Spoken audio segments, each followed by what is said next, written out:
From a technology perspective, you guys are right. There is no reason for Apple to want to invest in Intel. But from a play nice with the Trump administration and its do more manufacturing in America standpoint and investments there, it's a great idea. Apple obviously wants to be on the good side of the Trump administration and the White House. There are several things that they want from Trump. They want Trump to help them push back against the EU's Digital Markets Act. They want Trump to help them reduce their tariff payments, right? So they need all sorts of things from him, not to mention the DOJ lawsuit that's supposed to go to trial in 2027. They want his help getting that thrown out. And so they can make Trump look good by investing in Intel. Obviously, the U.S. government now owns a tenth of the chip maker. Obviously, the U.S. government wants to show its constituents that it has Tim Cook and Apple, the poster child of American innovation, they think, playing nicely with them and partnering with them. So from that perspective, it's just about looking good. From a technology perspective, Apple is very likely to never use chips from Intel again. The chip has sailed. The ship has sailed, I should say there. The chip has sailed too, if I'm being honest. They're all in on TSMC-based production. They're all in on processors based on that ARM architecture, not the x86 architecture that Intel uses. Obviously, Apple dropped Intel from its computers half a decade ago. But there are some less advanced chips, low-end nodes, as they call them, not the advanced processors that you think of as SoCs or chips in iPhones and Macs today, that Intel could theoretically, produce for Apple. Apple already sources billions and billions of types of chips and components inside devices that no one's ever heard of or cares about that Intel could theoretically manufacture at some of their facilities for them. There are other things like chip packaging that is not a high-tech process that they could work with Apple on. So there are angles there, but for all intents and purposes, if they do this, it would be lip service to make things even nicer between Apple and the U.S. government rather than improve technology for the company. We'll call it CEO presidential diplomacy, if you will. But having said that, Mark, at the same time, doesn't Tim Cook kind of have a fiduciary responsibility to do anything in this environment where if you get negative attention from the White House, it can be problematic for your company and certainly for your share price? So does it also kind of make sense to play nice in this environment? And probably CEOs do it to different degrees with all presidents.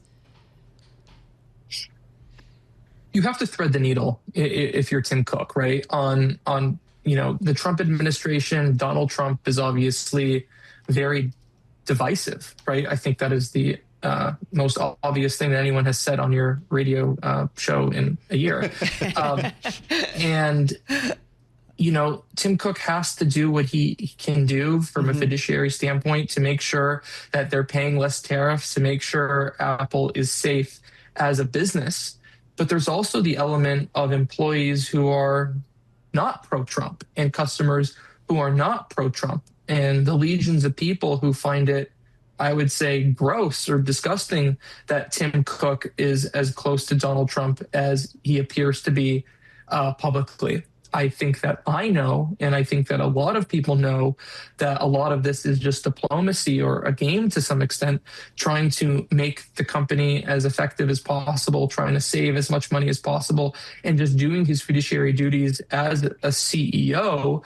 But there are a lot of people who don't recognize that. And so this goes well beyond the potential Intel investment, but it's certainly a balancing act that Tim Cook has been having to try to strike for a while now. Ryan Gould, who was part of the deals team, I know you worked on this story too yesterday, Mark. He was part of the deals team that worked on this story as well. He came on our program and he referenced Tim Cook at the White House just a few months ago and the multi-$100 billion commitment to invest in the U.S. that Tim Cook made there. How does this fit into that number in the hundreds of billions of dollars? I think up to $600 billion at this point. Or how would it? How would it? Not how does it? How would it? I mean, within that $600 billion that they've earmarked, a lot of those are chip-making companies. And so any investment they would make in Intel would just go into that pool. The most interesting thing about that $600 billion number is that it's an eye-watering number because it is eye-watering, right? It's A lot of it is reality, and some of it are probably things like stock buybacks and dividends and what have you to people in the U.S. and buying back shares in a U.S.-based company, right? So it's not like they're writing $600 billion worth of checks to different chip makers and investments and such. So it is pretty interesting, and I think it goes back to what Carol said about this being CEO and presidential diplomacy. And, Apple did some of this with prior administrations. There were similar announcements related to American manufacturing and American innovation with President Biden. Steve Jobs was close to some extent with President Obama. They overlapped in their 10 years there. So certainly this is not abnormal. I just think this is getting more attention because of the divisiveness to some folks about the Trump administration. So I know your focus is on Apple, but from an Intel perspective, does this money, and shares of Intel this year have absolutely surged up 64.5%. A lot of that has to do with the investment that the U.S. government made, or the ownership of the U.S. government. Of course, the Nvidia investment too, the news there. But I'm wondering if this changes fundamentally Intel at all, and if Apple were to make this investment, if this would help Intel take on some of its rivals and actually move into the AI era.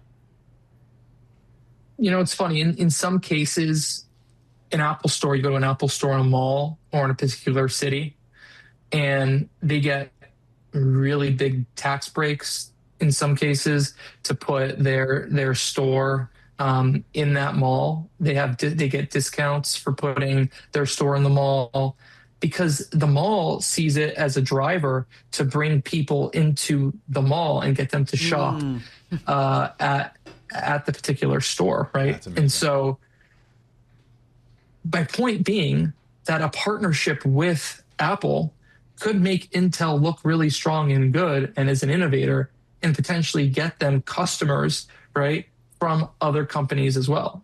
And so the Apple brand is so strong that it could have a positive, layering effect for Intel. And I think that is the play there in addition to the funding.